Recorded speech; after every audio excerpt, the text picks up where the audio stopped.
Cherry Creek Arts Festival, Denver, Colorado. It has been a scorcher this weekend. Well, it's been worse, actually. Right around 90 degrees, kind of hot on the asphalt. At any rate, we're not here to talk about that. We're here to talk about artwork and artists. Little bit of a breach of protocol today. Normally, I do someone who is absolutely adjacent to me, but today I am going to skip a couple booths because when shows lay out their artists, they never put the same media together. So I'm never going to get to interview a wood artist unless I skip a couple booths. And that's exactly what I'm going to do. I'm going to walk down here, right down 2nd Avenue, and I am going to have a nice conversation from Woolwine, Virginia, Nicholas Barnes. Hey, that's me. Nick, there you are. Folks, you're going to love this. Okay, a little backstory. We're not going to spend a lot of time on this, but you know that we have to deal with it. Well, it's important. That you're relatively new to the art show world. Yeah. And yet, you're not, in a sense, because tell them why. Well, my grandfather did this for about 30-some years. So before I even was born, he was doing shows and attending the top shows across the country. So growing up, I got to tag along both as free labor and as an apprentice. And so I got to learn the ropes from a very early age, hands-on, traveling all over the country with both my grandfather and grandmother. And I carry on those traditions. So my grandfather developed a lot of the techniques I use. And he was not only a talented artist, but good old Eddie Barnes. We loved him. What an institution in the art show world. I really mellowed him out for y'all. Y'all don't know that. Yeah, there was an underside we didn't need to see, I'm sure. He did a good job of that, though. So anyway, his technique, you've carried through, but I will be among those to say, yes, you're making things in his technique, if you will, but you are definitely taking them in your own direction. Yeah. There weren't these, oh God, what would I call them? Figurative elements. Yeah. In them before. You have compositions going that are sort of telling a story. It's taking it a different direction. Let's touch real quickly on what the technique is. You don't have to get into big detail. Just rough it out. I do this every once in a while. So I first take a big piece of wood and create a wood turning. And then I'll actually cut all these little pieces you see out of different types of wood, usually wrap them with copper or aluminum metal, and then inlay them into the wood turning. And that's the technique my grandfather developed, and he called it wood cloisonné.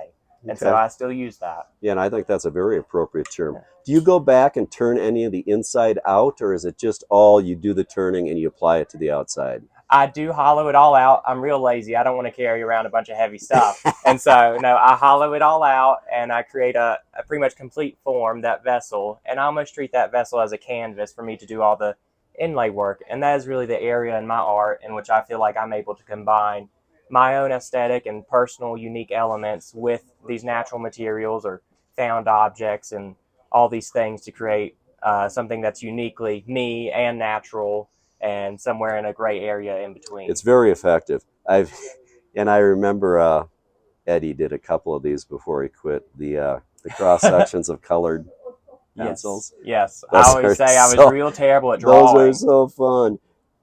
Love that. And speaking of canvases, this is another area you're getting into, is some more of these compositions for wall pieces. Yeah, the flat pieces are really fun to work on because I'm actually able to start with a flat piece of wood, so I don't have to create that vessel first. But because it's a different surface area, I'm able to incorporate larger elements and more uniquely shaped elements and things that are maybe a little bit difficult to inlay and apply onto these three-dimensional pieces. Okay. You know what those are made out of, don't you? Have you seen those? Those are antler tips, aren't they? They are. Yeah, so that's another kind of unconventional material. So I collect the sheds every year when they fall off, and I'll actually slice them up and inlay with them. And so that's another kind of, natural element, but not a tree as much. It's very a found cool object. Very cool. So. Okay, let's back it up a little bit. We're not going to get into ages because let's just let me get your artist statement here so people can read that at their convenience. But let's just suffice it to say that we're kind of at opposite ends of the spectrum in our art show careers. Come on now. And having said that, did you have, outside of, I mean, the best training in the world was your grandfather, Yeah. no question about Yeah. that. But did you have any art training or design training on top of that?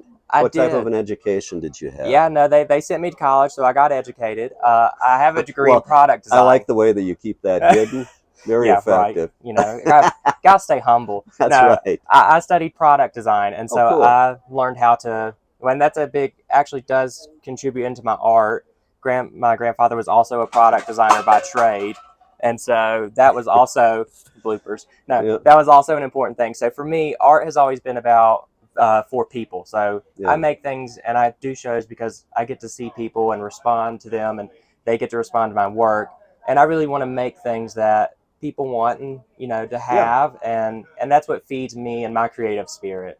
that's I too came from a design background Yeah, and spent part of my degree in the whole product design area, which there's a lot of carryover there. it I is mean, it's like it gets so much back to the form following function that, and kind as of much as thing. anything, process and being able to create Right, a complete body of work that's both unique and coherent, right. You and have also the actually idea, but accomplishing it you all. got to execute it. Yes, So that it is comes very down. important. Some of these, I mean, the scale on these, I mean, shoot, folks, this thing's probably 2 feet across. Anyway, you Yeah, know, you're not saying how far across is. What's the diameter on yeah. this? Oh, let's What's see. Yeah, it's just a little. I think it's a little bit more than that. It's a little over 2 feet. I fit it on the outboard of my lathe. So Oh, that's and so and we're not going to get into tools much, but you must have like a large one way or something. I do. I have a 2436 one way. That's what Okay. I grew up on. Yeah. I I learned on the lathe that I think it was probably about the 40th, 50th one they ever built. Okay. So I got a new one, but that's what I've always used. All right. Now, at this early stage of your career, because it's going to be a long and successful one, unless you do something really stupid, No, which I hope you don't do. I'll do Uh, my best. what are you? Some ideas of directions you're going? Yeah. So, well, and I'll touch a little bit on how I have deviated from Sure. my grandfather, who I Right. call Papa. So if I refer to him, that's who I mean. Yeah, we know who you're talking Yeah, about. yeah. So he was really good at technical and craft, and he developed a style that really played on those wood tones. I've come along and added in a bit more color, more found objects, unconventional things, and the storytelling. So that storytelling aspect was something that I felt I could, evolve our work on. It's always very important to me to continue developing and growing and changing. Sure. And so I was able to take all this technical skill and know-how that he figured out, and then add in these stories that, and some more what we traditionally maybe think of as artistic elements, into the work and grow it in a new direction. And it does show because I've been around long enough that I was very familiar with your grandfather's work. Uh, And some of these are harken back to that a lot They do. more strongly than others, but I can certainly see the directions you're going, Yeah. and it's you're doing such a great job with it. Yeah. And, example, so this piece here, that's a little bit more reminiscent of my grandfather's Right. style. And I like to make those because I feel like they're very timeless, those wood tones. And I feel like they just are really a staple and an important part of my history. And then something like this maybe is a newer piece I made. And so it's based off the riverbed because I grew up in the woods and was always looking along the edges of the creeks. And so you'll find, lots of the fish and some animals that I cut out to give it a bit of life, Very as well nice. as finding some of these, found objects. I wanted to incorporate that. So things like clothespins. These are actually pieces of PVC pipe. Let's see, I've got walnut shells and colored That's cool. pencils. Very cool. So, And you did touch on that's something. I mean, for those people who are not familiar with where Woolwine, Virginia is, it is Appalachia. it is. That's why I sound like this. So and actually, You're not faking it. I no, thought that was no. just a sales technique. Yeah, or and something. actually, Woolwine, that was the nearest post office box. So that was about 20 minutes away. My family moved there, and it's the only place I ever knew Yeah. and know. And so you know, I was out in the woods. There was not neighborhood kids. We weren't riding bikes or Right. anything. I was out in the woods playing in the creeks, disappearing, you know, when work was needing to be done. And you probably still are. You know, Kind that maybe happens. Hey, Papa made me walk in front of a tractor too many times picking up rocks. So I man. learned how to disappear real quick. So here you are taking the easy route out here with us just sloughing around. He's the one at home riding his motorcycle right now. Oh, man. Okay, we have some work to do here today. Yeah. It's still early. You know, people are just beginning to show up. We aren't even officially open yet, which is just fine. So step out here and let's get one more feeble attempt at... I didn't even ask you the prerequisite or the obligatory question about what you like best about art shows because we got too carried away on other stuff. That's all right. So I think I touched on it a little bit. I think you did anyway. It's that interaction. So what we do have to do is get our selfies. So come on great. out here and say, see y'all. See ya. Did I do that right?